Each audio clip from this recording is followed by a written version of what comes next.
This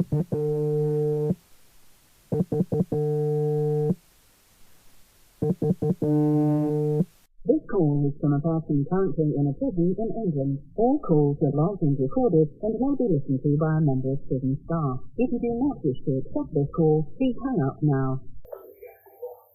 Wednesday, the 15th of January, 2025. Early in the morning, when the screw opened me hatch and turned me light on, I moved my arm, assuming she just wanted the signal that I was alive, which is normal. You've got to go to court so you can get ready. She asked, video link? I asked, no, you're at Westminster Court. Oh, this is going to be a long day, I thought. I could very well be my last at HMP Thameside. It was 6 a.m. when I turned on the TV to check. It was dark. Leaving the fascist BBC news on as I packed everything up I had in case I wasn't coming back. Coffee, sheets, crisps, all of me letters and cards and art sent to me by supporters, including this diary, still unheard of by anybody and not knowing if it would be confiscated upon leaving, which was extremely, probably the most stressful thing about it, to be honest. Packed all of that into 2 big bin bags before being escorted to reception to be searched. It's like searched bodily wise and my bags and belongings. My call was at 10 a.m. I was waiting to be processed from around 6:30 a.m. in a waiting room with about 20 others. I got to pray Fajr with a group of brothers, though I wasn't sure it was sunrise yet. The lights outside of the prison over the walls just illuminated the sky so it looked like it was sunrise from the waiting room window. It was a couple of hours wait, made more infuriating by a single lad who just thought was trying the best to act like the very stereotype Malcolm X detested and grew/developed one. They were shouting, banging the windows, even when people were praying just to repeatedly go to the toilet like a child, wanting to get their own way. They, after verbal fights and abuse to the guards, calling the guards smelly and the women, you're a bitch. Not that I defend screws from the people that they oppress, but they were just literally people in the toilets already at the time. So there was no way that they could go to the toilet. It's just literally a matter of patience. I defend basic intelligence in humanity and the dignity that humanity deserves and should display. I feel it was less about going to toilets and more about getting their own way. I think they got arrested without the need for CSI because their hand marks on the window were so clear from the slimy hands, showing a kind of 3D resin print on every single fingerprint and paw on their hands. It just added to my disgust of how they carried themselves. These kind of people truly believe that they're the big, brave, hard people that they think they are. They'd fight the most powerful oppressive forces on the planet. To me, a revolutionary, I was far from impressed. Unlike the hype man next to them saying, yeah, ha ha ha, nodding along in the suit that they were wearing for court to look smart while they acted dumb. Of course, London is a culture shock for me. This isn't my home, and these failed top boy actors who it seems like have never knew Malcolm X, the Black Panthers, Franz Fanon, Mandela and others, it's like they haven't ever existed and fought or struggled for them. A struggle that is still needed, only that they're not helping. I'm tired of the accent too, or maybe I'm just homesick and need to request a transfer back to Liverpool. From the waiting room window, I kept looking for my bags before they were collected and put in the paddy wagon, keeping a lookout for my envelopes with my diary in, with over 90 pages so far, documenting this historic experience. Hours later, I was in a paddy wagon. That's a prisoner transport vehicle, they call them, but it's just a mechanized human trafficking vehicle, to be honest. So I was in that paddy wagon with one stop before Westminster Court. Prisoners were dropped off at Southwark Court at 10 a.m. I arrived at my court at around 11 a.m., an hour late. 50 minutes in a court cell beneath the court I got taken. 50 minutes in a court cell beneath the court. I got taken into the courtroom. I don't think that there was any supporters there, so I smiled to the 15 or 20 members of the press at the back. And I mean, there was a lot of press. This story had already been reported, so I presume that there's interest in the conclusion and me from reporters and probably Secret Service from this Boris Johnson wedding trial, as I call him. I stated my name clearly for them, so there's no miscommunication by them, and pled not guilty.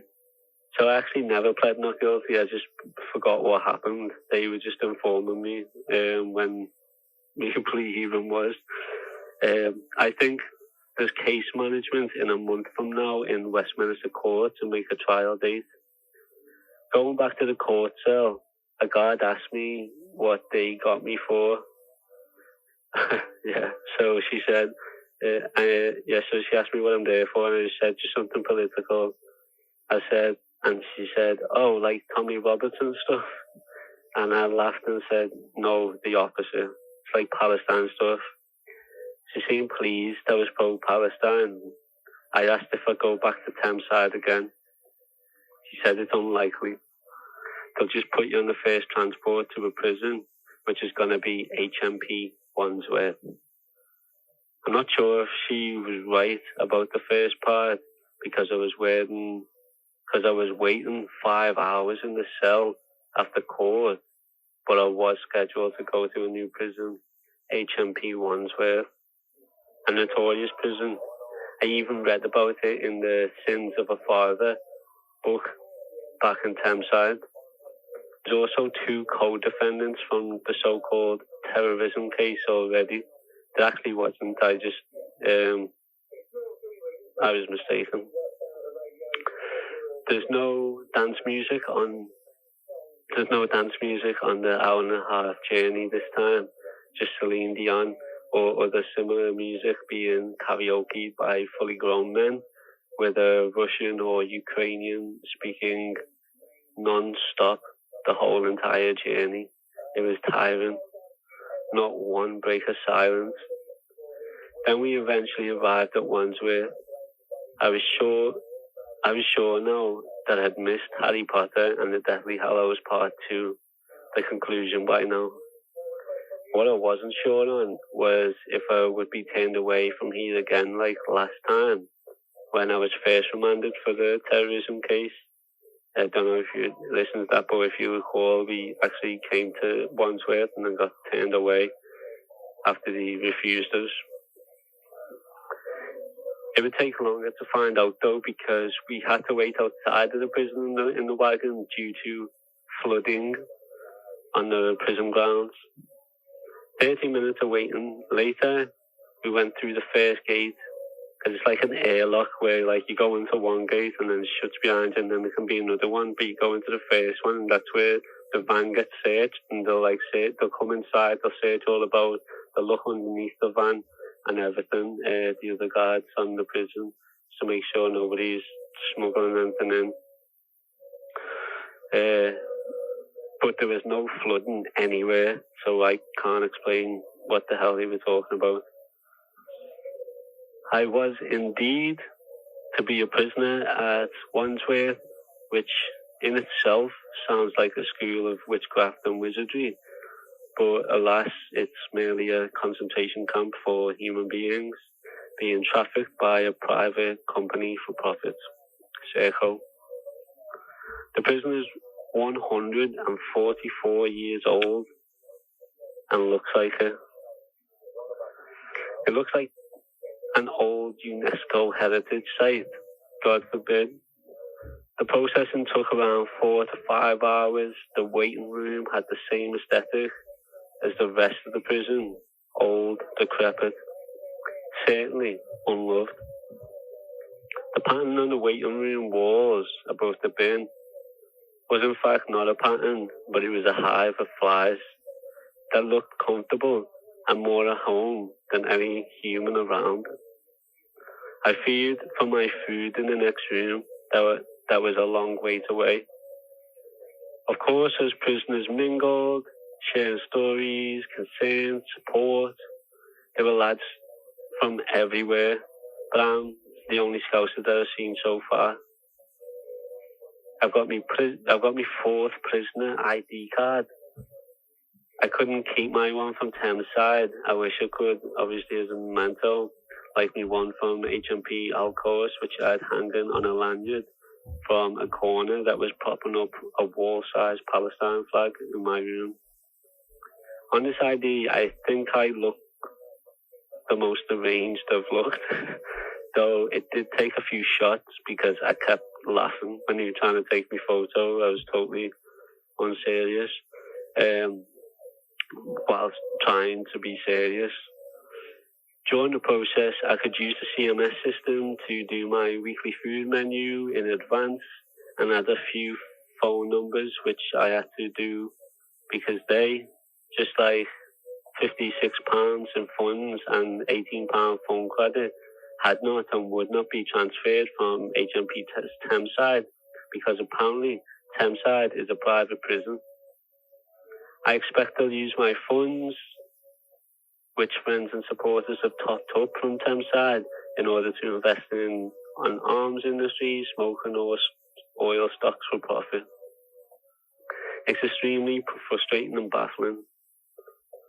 Eventually, a few of us, me, a lad who had already bagsied their padmate, who was one of those concerned, like they was very concerned, they were actually crying that first night in the cell.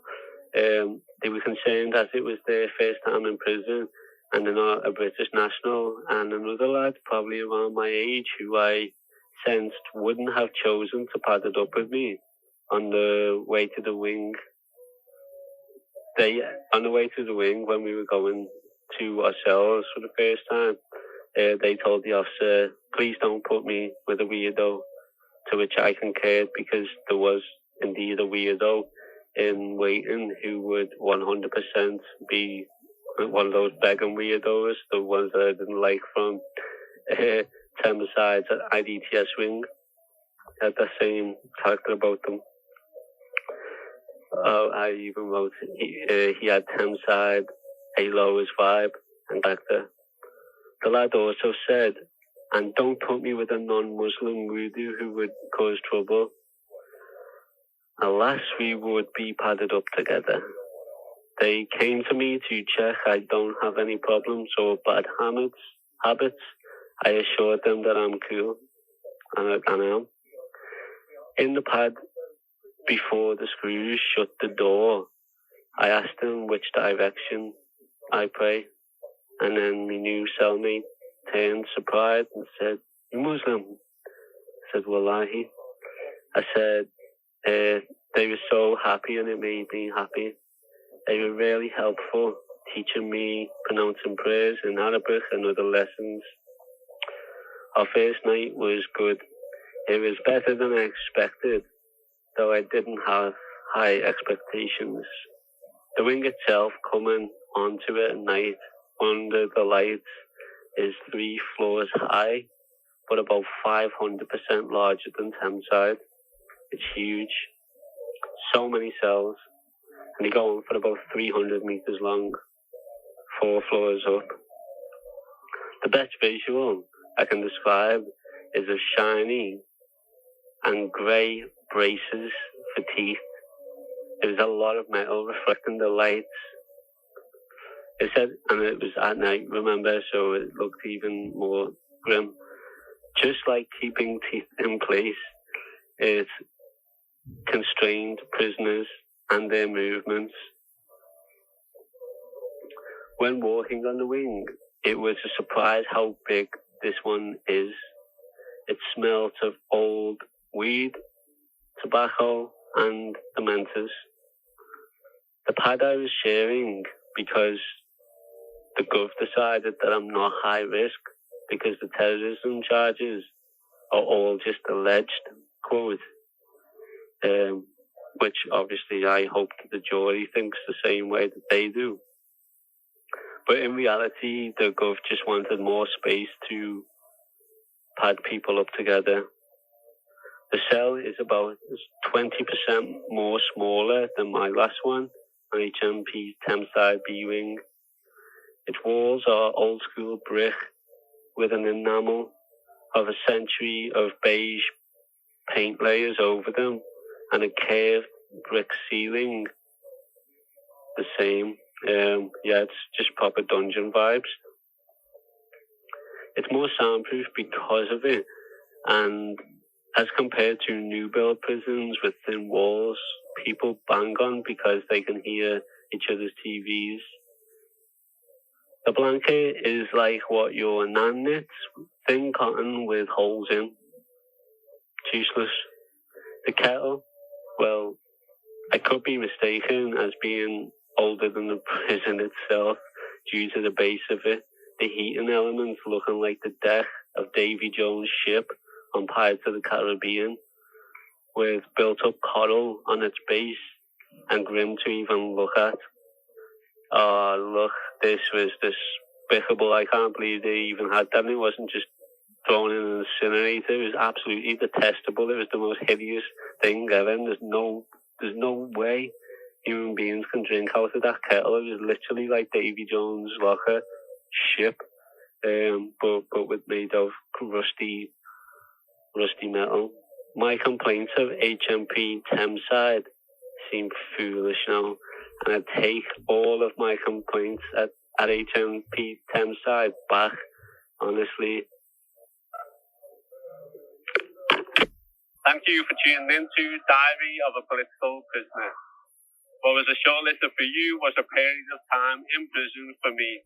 So please make sure that you subscribe on whatever podcast player you're listening on to be notified of future episodes. Each episode was recorded in a prison cell as I'm held on remand for allegedly being involved in a Palestine action to disrupt and destroy weapons in a genocidal Israeli arms factory under Section 5 of the Terrorism Act. My diary is a podcast only to give you something in the hope that you can give help and support to my mum and son, which I can't do by any other means from prison. In supporting them, for £5 a month, you can get a week's worth of episodes in advance every Monday. For £10 a month, you'll get the week's worth of episodes. Plus, I'll respond to any question you have in a monthly question and answer episode on my Patreon at patreon.com/politicalprisonerpod. For £25 a month or humanitarian aid gear, you get all of the above while knowing my little boy is supported and happy. One-time donations can be made by emailing or messaging my producer on social media. Media/collaboration inquiries are on the same line as senders and inbox. If you can't support me family in my absence, please follow the podcast on Instagram if you're going to be listening. Please follow on Twitter, all of our socials. Our handle is Diary Poll Prisoner. Please share them and this podcast with your friends. It's free to do and it helps this project grow. You can also send me a prisoner email or letters, drawings, anything like that. Links to everything mentioned can be found in the podcast description below. Thank you, love and solidarity.